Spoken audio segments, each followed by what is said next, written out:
Coming to paperback and e-readers, John Haynes, Illuminati. The man who rules the world takes on the head of the global elite in this action-packed, all-new John Haynes series adventure. Pre-order your copy of John Haynes' Illuminati on Amazon.com and online booksellers everywhere.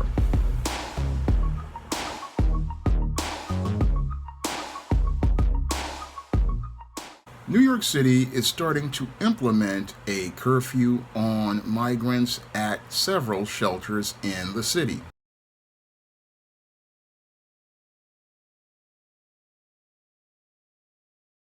Starting tomorrow, Mayor Adams will impose curfews at 4 migrant shelters. But officials tell CBS 2 the mayor's considering expanding the program to even more shelters. CBS 2 political reporter Marsha Kramer tells us the move is in response to community complaints.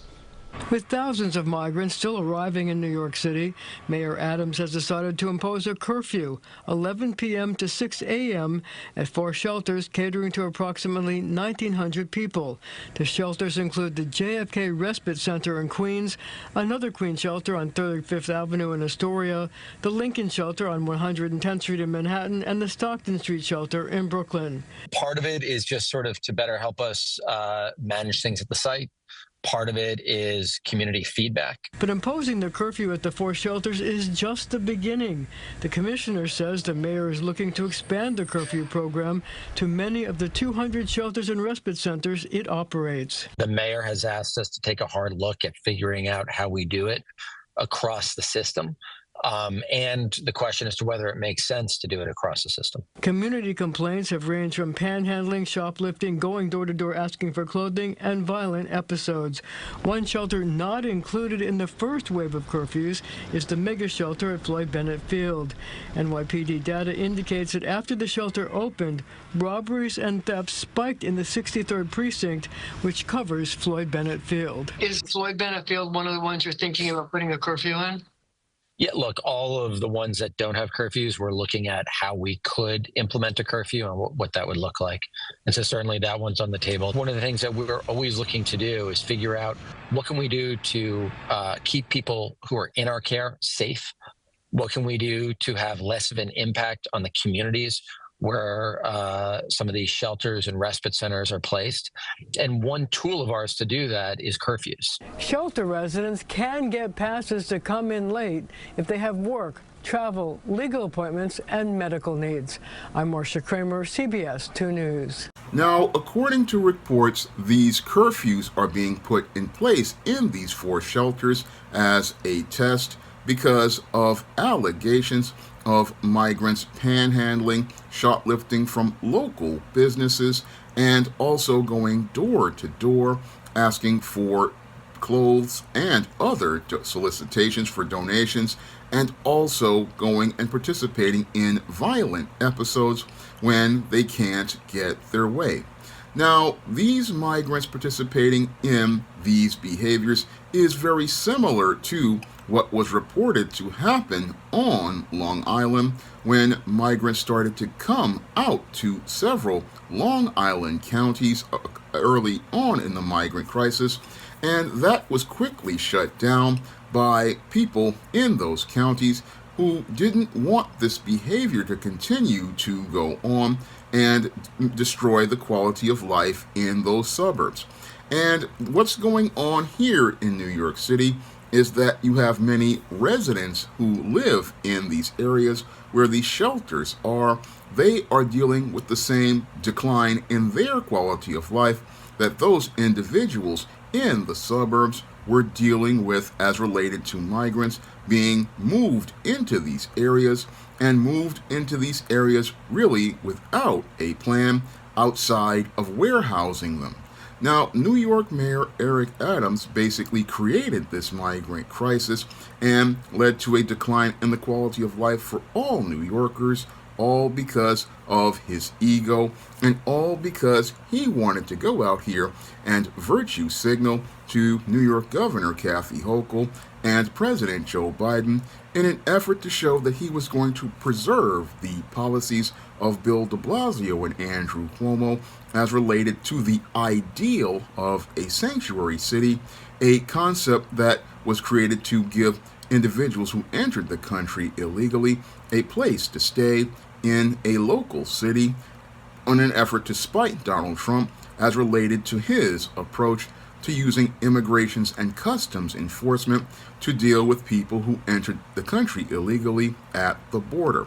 And as Eric Adams has gone out here and looked to virtue signal and create this covert contract between himself and higher-ups in the Blue Party, what it has done is lead to a major decline in the quality of life for New Yorkers, taking us back to the dark days that I have seen in my 50 years living in the city since the 1980s, because what they are talking about allegedly happening with these migrants has brought things back to the way it was back in the 1980s when I was growing up, and I would see lots of homeless individuals out here panhandling, some of them basically going out here and even knocking on doors to beg and ask for items or clothing, and others participating in shoplifting to the point where we had people putting up plastic barriers in front of their bodegas and their fast food restaurants,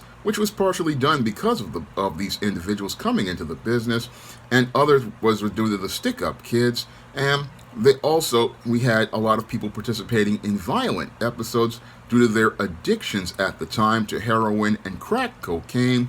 But what's happening here is due to people not being able to get their way as related to the American dream that was sold to them on TV shows that were broadcast in their countries like Friends, Seinfeld, Living Single, Sex and the City, and many other television shows.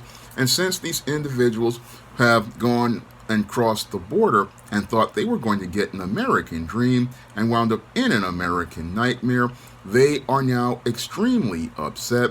And as they are upset, they are participating in really dysfunctional behaviors, even though the city is making every effort to give them everything that they can.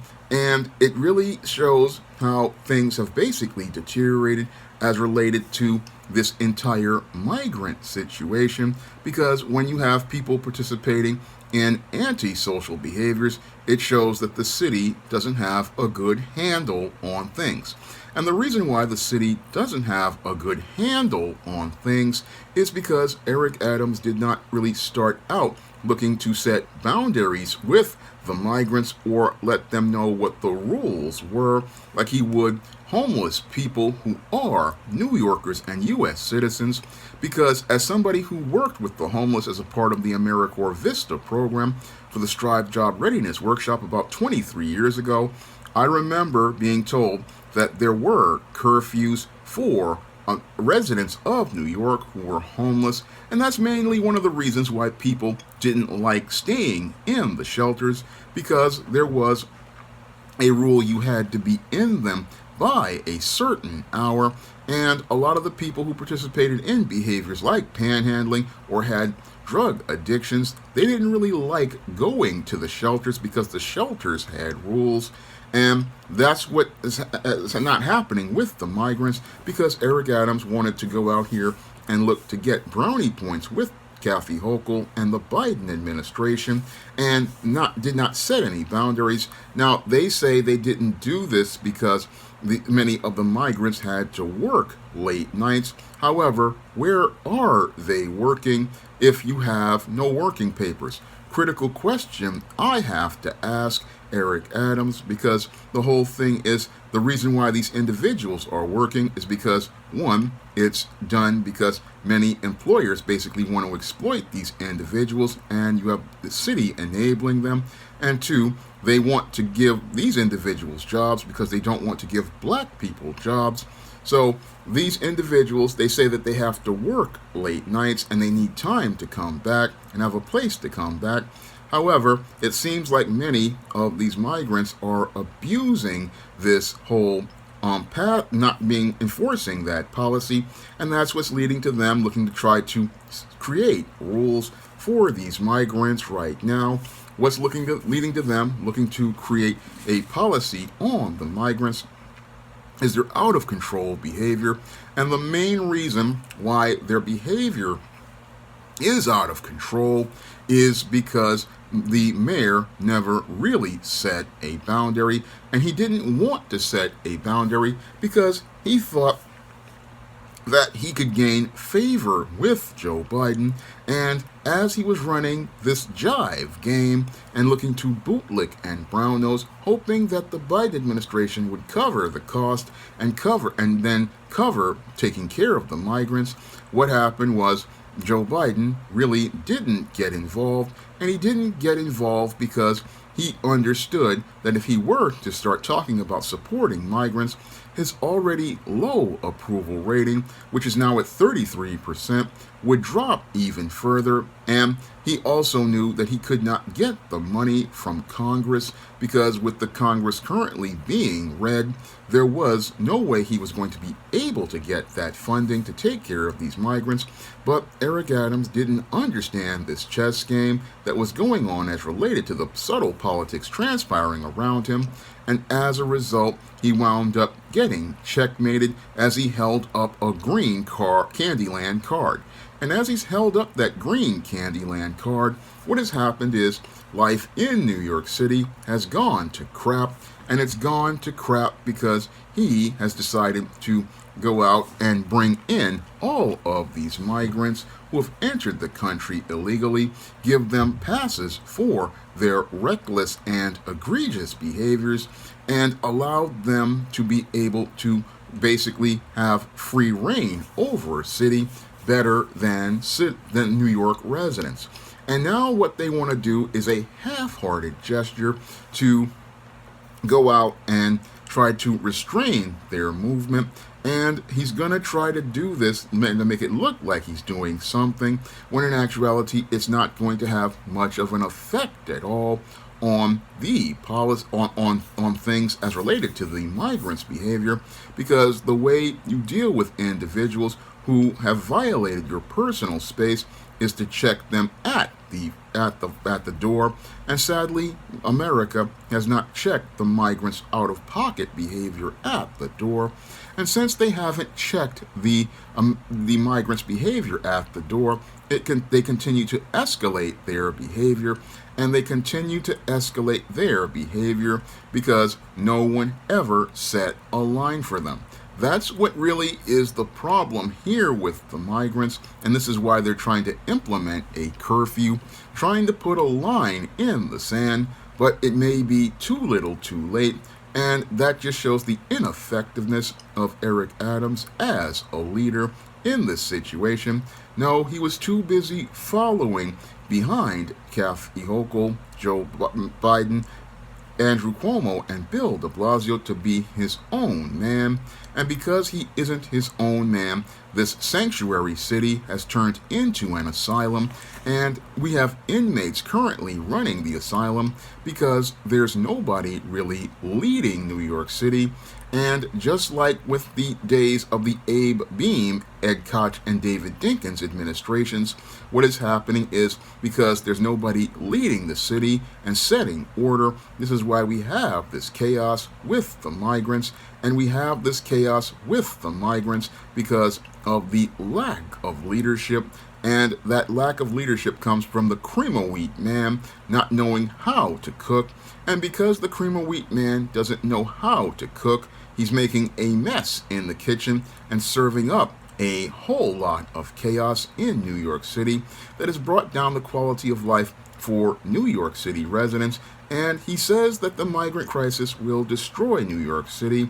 And this is basically being shown because we are being taken back to the dark days of the 1970s and 1980s, where you had individuals like this on the street basically believing that they could go out here and talk and approach people to beg them for money or ask them for change. And this has made life in Midtown Manhattan a nightmare for business owners who have to worry not only about these shoplifters that Alvin Bragg will not prosecute, and he also has to worry about migrants who are now more frequently being arrested for crimes.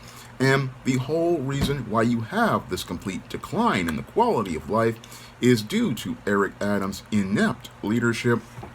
And that inept leadership has basically led to this whole situation where they now want to put curfews on the migrants. Well, you wouldn't need to put curfews on the migrants if you didn't have a stupid policy like Sanctuary City, because when it comes to individuals who enter the country illegally, it is not a local matter. No, it is a matter that should be handled by the federal government and Immigration's Customs Enforcement. But many on the left said that ICE was racist, but ICE isn't racist as we see. ICE's job is to go out and vet these individuals, go out and make sure that they are out here and don't have criminal records or not have escaped from insane asylums, and make sure that these individuals are actually looking for actual asylum and not just looking for an opportunity to exploit. That was the job of ICE. But we had people like Eric Adams, Bill de Blasio, Andrew Cuomo, Kathy Hochul, and Joe Biden believe that they could do the job better than an organization designed to deal with this. And it's clear that they don't know how to do this job better than ICE. And as a result, what has happened is that we've got individuals just running around and running amok and being told, oh, they need an opportunity to get their American dream.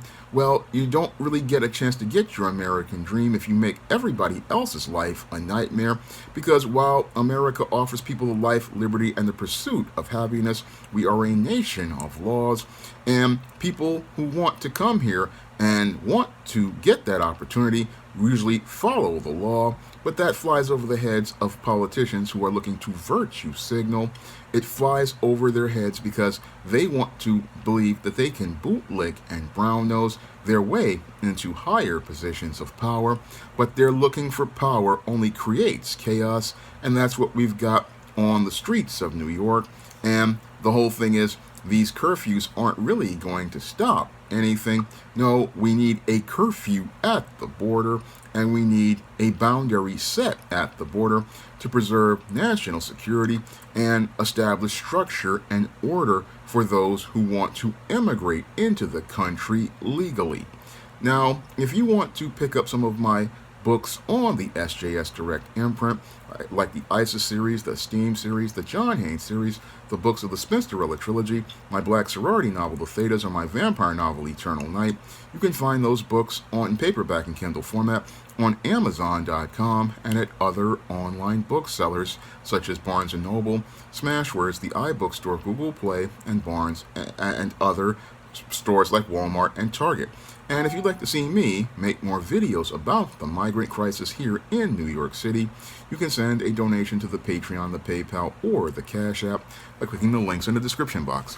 That's all I have to say for this video. You can comment, rate, and subscribe. Now available in paperback and e-readers, The Temptation of John Haynes. Give in to temptation and pick up this action-packed African-American paranormal romance. Get The Temptation of John Haynes in paperback and e-readers today. Now available in paperback and e-readers, ISIS, the Beauty Myth. Learn the beauty secrets of the goddess next door in this action-packed ISIS series adventure. Get ISIS, the Beauty Myth at online booksellers everywhere today. Support Black-owned and Black-operated digital broadcast media. www.niceradionetwork.com. Nice Radio Network, broadcasting 24 hours a day, 7 days a week.